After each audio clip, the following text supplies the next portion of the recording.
Hello there, and you are very welcome to episode 11 of the Off the Ball League of Ireland podcast with myself, Jamie Moore, on my own this week. But not to worry, we have a massive weekend of action to preview.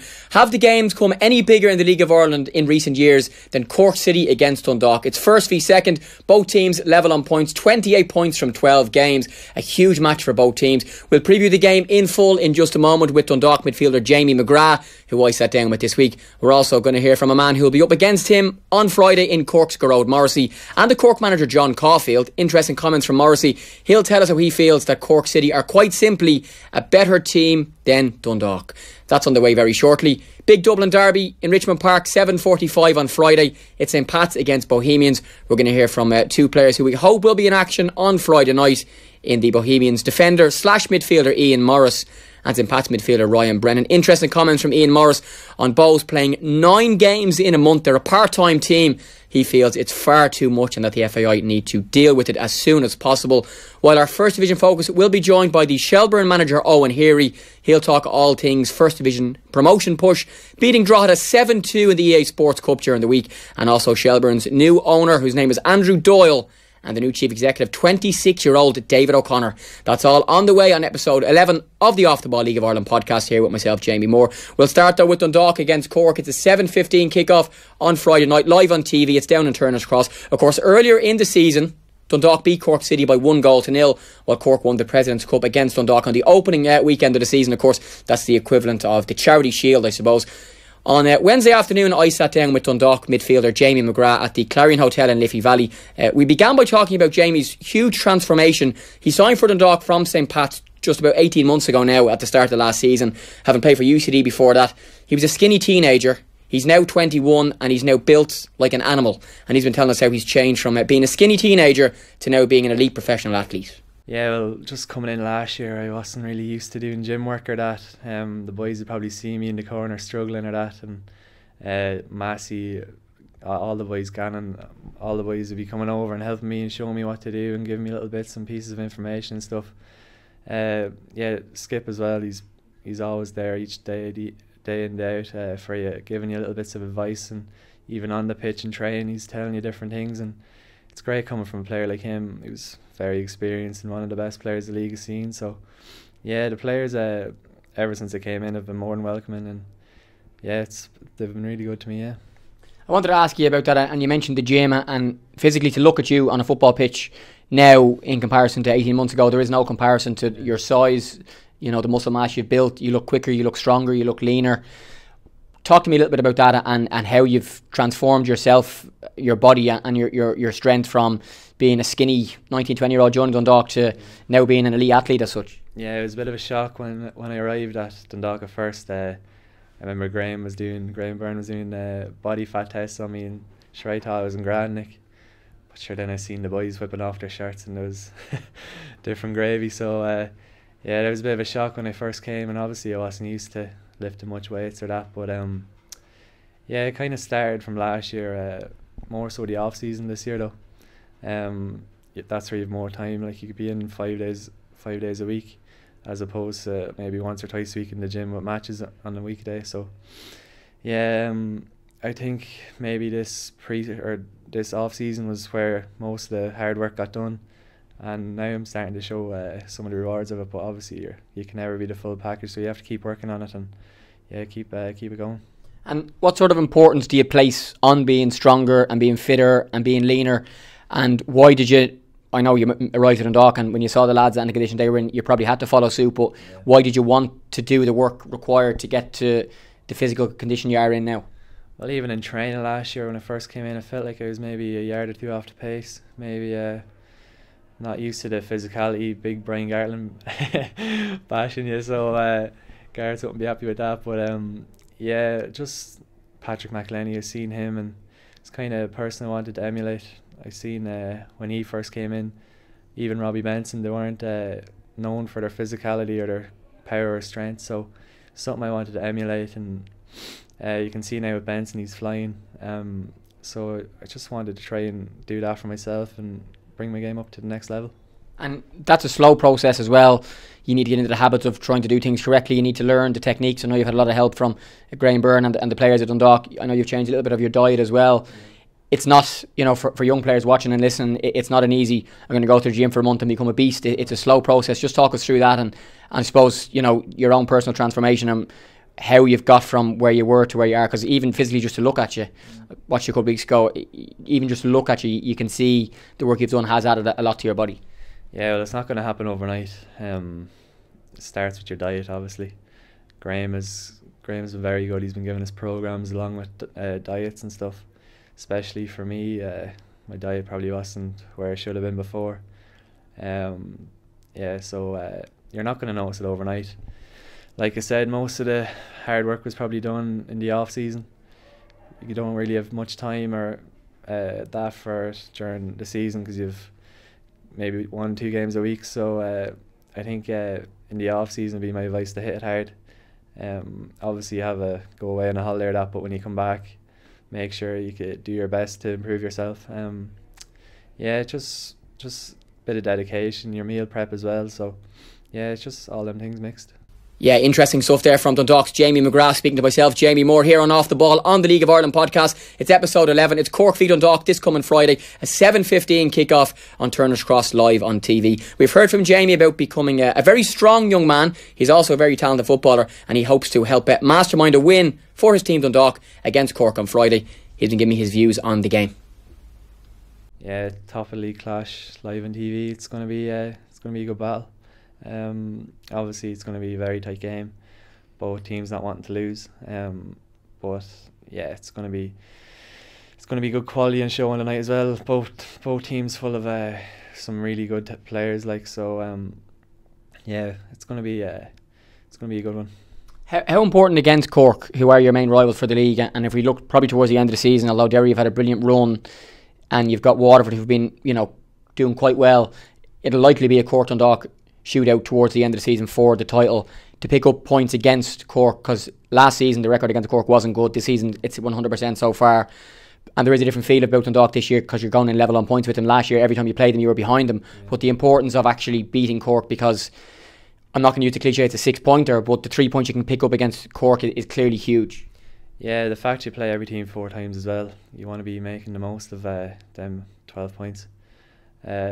So obviously we've 3 against them now at the minute, but yeah, it's a game we're not going to want to lose. But like you said, it might be a potential 6-pointer, but I don't think you can write off Waterford or Derry at the minute either. Derry are on a serious run, and we played them there the other night and they were a very good squad. So I don't know if it'll just be between us and Cork this year. There's obviously Waterford are flying at the minute as well.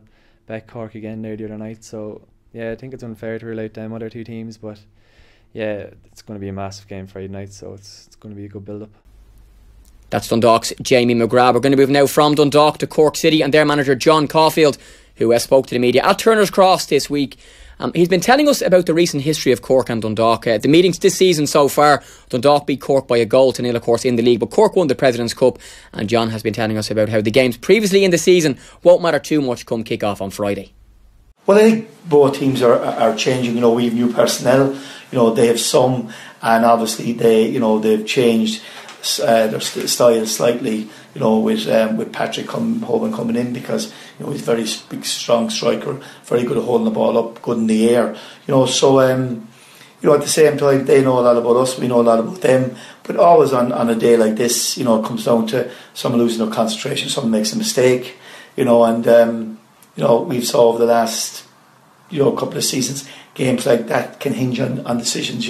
So but at the same time we're doing our work and looking at areas where we feel we can score, but at the same time we know that that we need to defend really, really well, and we're also working on that as well. So what are the Cork City manager's views on the game itself? It's a game, of course, both teams coming in level on points. They're on 28 points each from 12 games played. Dundalk's defensive record has been fantastic. They've conceded only 3 goals in those 12 matches, and John hopes his team can score against them and pick up 3 points at a sold-out Turner's Cross this Friday. We've progressed quite a bit since then, but I suppose what it does show that on that day they were better than us.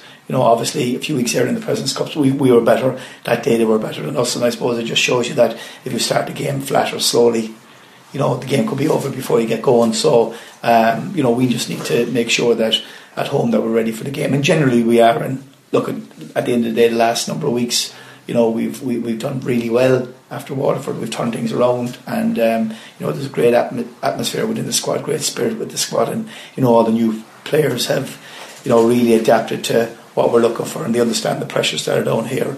And so as a management team, we're delighted with the way the lads are going and the attitude of them, and they're working really hard. And we know there's a lot more in this team, and then we know that to improve more. But at the same time, it's great to be, as I said, for the management team, this is our 5th year starting. I'm walking at Turner's Cross again Friday night, full house. It's been, the way things have been over the last 4 or 5 years, it just shows the phenomenal support and that we have out there, and how the Cork public love this team and the players, and they're coming out in force, and hopefully that's what we can continue to do throughout the season. That is the Cork City manager, John Caulfield. One of his main men in the team is Gearóid Morrissey. Morrissey has been a fantastic player for Cork in recent seasons, and he's been telling us how playing against Dundalk really brings out the best in both teams. Naturally, in any league, when the two best teams play, everybody needs to be on their game.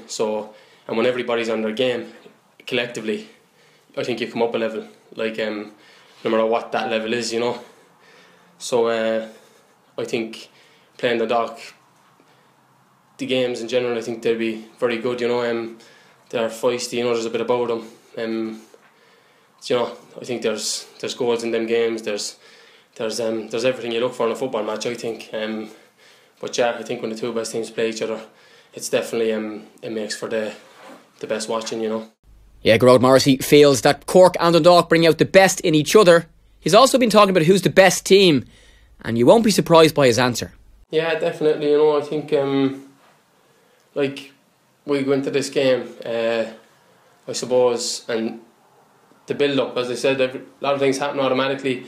This build-up just happens. We know how big a game it is, and we know what's at stake, and we know what we need to do. So all we can do is, I suppose, focus on training today, tomorrow, Thursday, whatever it is, and approach the game, like I said, hugely anticipated, and please God, if we put in the work throughout the week, which no doubt John has us doing, I think we can come out the right side of the result, and I think we're a better team, to be honest. So I look forward to the game. Cork City against Dundalk this coming Friday evening. Turner's Cross, live on TV, 7:15. 7,000 fans will be packed into the stadium, and we cannot wait for action in that one. You can listen to more, incidentally, from John Caulfield, from Gearóid Morrissey and Jamie McGrath in the audio version of our podcast, which you'll find right now on offtheball.com.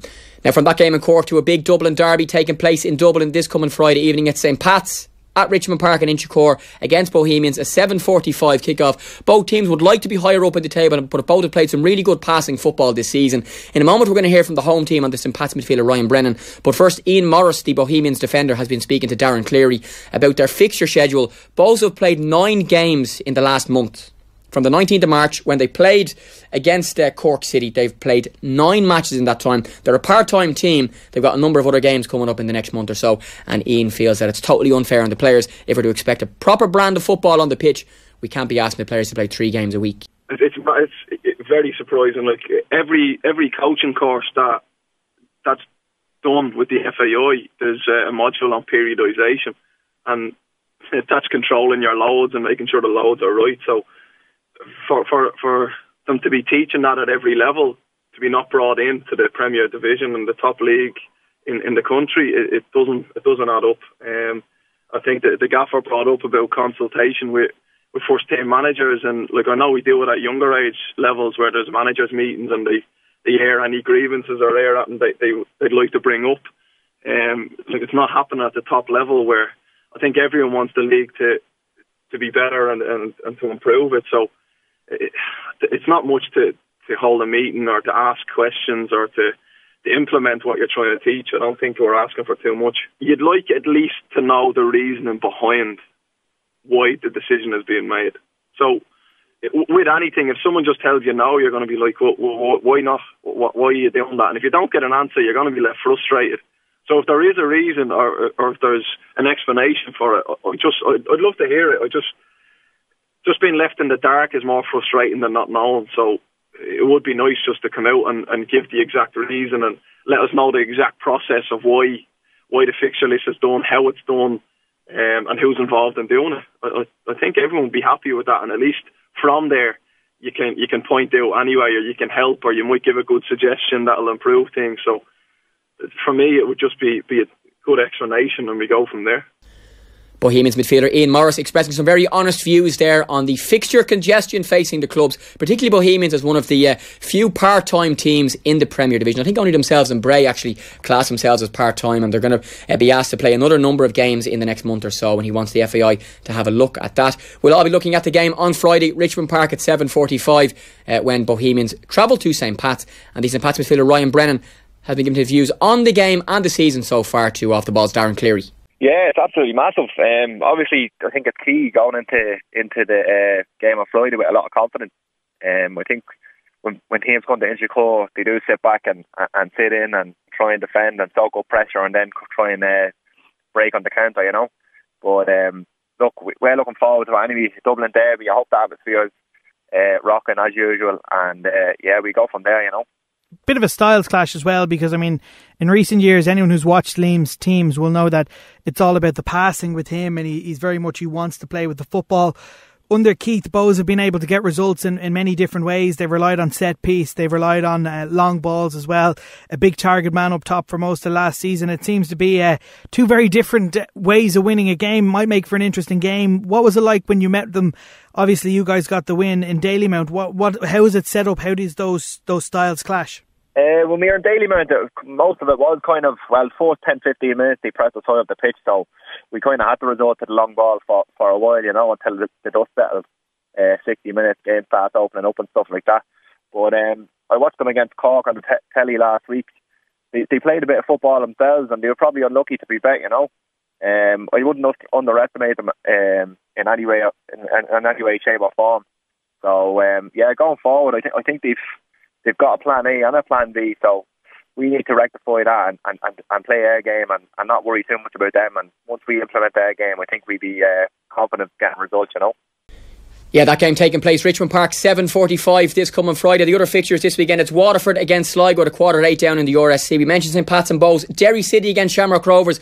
We've not spoken about that game yet. That's at 8:15 in the Brandywell. Shamrock Rovers haven't won now in 5 matches. They've 3 league defeats in their last 4. Of course, they had a recent draw, and that draw against Limerick, of course, and they also were knocked out of the EA Sports Cup against First Division Longford midweek, beaten by 1-0. That game, an 89-minute winner for Longford, coming from Daniel O'Reilly.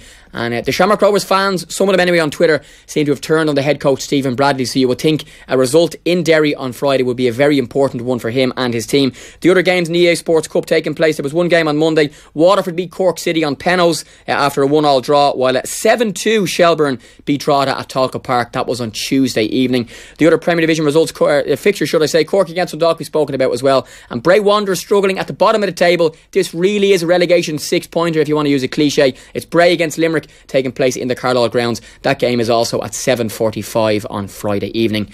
You're on the Off the Ball League of Ireland podcast with Jamie Moore. It's episode 11 here, and we're time now for our First Division focus. And we're going to speak in a moment to the Shelbourne manager, Owen Heary. Shells, of course, are now under new ownership in Andrew Doyle, who's going to invest some money into them, and also they have a new chief executive in 26-year-old David O'Connor. So we'll tell you more about that in a moment. The results last Friday, Finn Harps beat Cabinteely by 1-0. A really important result for them up there in Ballybuffet. Shelbourne 2, Galway 0 at Talca Park. It finished Wexford 7 at Lone Town 0. And you would really wonder what Athlone are bringing to the league. 7-0 in that game. Cove 1, Drogheda 5 on Saturday. Well, I was down in Longford to watch UCD win that game by 2-0. Finally, we're going to hear from the Shelbourne manager, Owen Heary, in a moment about their form in the league. But first of all, about the club in transition with a new owner and investor in Andrew Doyle and 26-year-old chief executive David O'Connor. Yeah, I think so. I think, new owner coming in and having Dave Henderson as we've getting the youth coming through. I think I've worked with Dave lots of times, and he does manage to get players and produce players, and Jamie, that he could be at more games than anyone else. So he has a finger on the pulse there. And Dave O'Connor coming in then as CEO. I haven't spoken to Dave O'Connor yet, but I'm sure he has ideas what he wants to do and how to run things. So it's something that we're looking forward to. I know people are saying that Andrew's come in and the big money pumped in, but there's been no talk of money around like that towards the first team at the moment. So for us, we just have to keep concentrating on what we're doing, and hopefully come the transfer window that the investor sees that we're really pushing on to do something, and hopefully he'll be willing to loosen the purse strings and give us something towards it that we can go on and progress further up the table. Yeah, I know Andrew Doyle has a background in business, and I think in tax or some sort or the other, and he's also been involved in Shamrock Rovers in the past. What sort of a person is he, Owen, for those who haven't met him yet? I know himself and Dave are going to do a fans forum. I think it's the next Tuesday at Talk, or Tuesday week certainly. There's going to be an opportunity for the fans to ask some questions, and I know that's something that Chels have been kind of hit with in recent times, is that the fans were never listened to or never told anything. That's going to change next Tuesday, but what type of a person is he, and what sort of a boost will he be to the club? He's open, to be honest with you, Jamie. He's quite open in the fact that you can ask him anything and he'll give an honest answer to it, and that's all you can ask for, I think, in a person, that he's willing to sit down with the fans. And you're right in saying that the fans probably haven't got the information that they wanted over the last couple of years. So now they have, a new owner coming in who will sit down with the fans and chat to them, and they're allowed to ask any questions they want, and he'll have the answers for them. Or if he doesn't have the answers for them, then he'll explain what he's trying to do and how he's trying to progress the club forward. And I think that's what fans want to see and want to know, is how the club is going to go forward. And I've met Andrew a couple of times. He's, as I say, he's so open. He'll tell you what you need to know and what you don't need to know. And he's one of these people that will sit down and he'll take your ideas on board, and he'll take other people's ideas on board, and he's willing to listen to them and see can he progress things that way as well. So, as I said, I think it's good for the club that he's in, and I think it's good for the fans that he's going to sit down and chat to them, and chat to them next week, and hopefully it goes well and they'll understand what he's trying to do. That is the Shelbourne manager, Owen Heary. You can hear more from him in the podcast section of offtheball.com. Looking ahead to Shells travelling to United Park to play Drogheda this coming Friday at 7:45. At the same time in UCD in Dublin and Belfield, the UCD Bowl will host UCD against Wexford. It's Galway against Cove down there in Eamon DC Park. And while on Saturday it's going to be at Longford Town against Finn Harps in City Calling Stadium. And Cabinteely in action on Saturday evening as well. They are going to host at Lone Town at 7 o'clock in Stradbrook. Now that is it for episode 11 of the Off The Ball League of Ireland podcast. Loads more, as I've said, on offtheball.com, where we'll bring you full interviews with Dundalk's Jamie McGrath, as well as the Cork manager John Caulfield and midfielder Gerard Morrissey ahead of that game on Friday. The Dublin derby between St Pat's and Bows, Ryan Brennan and Ian Morris join us on that, and more from Owen Heary as well. That's all on episode 11 of the League of Ireland podcast. You'll find it now on offtheball.com, Facebook, Twitter, Instagram, YouTube, wherever else you happen to get your podcast, you'll find it there, and we will chat to you next Wednesday. Updates, we should say as well, on all the games across Off The Ball across the weekend on News Talk, on Today FM's Premier League Live, and also on That's What I Call Sport on 98FM on Sunday morning. Have a great weekend, folks. Enjoy the games, and we'll speak to you soon. Bye bye.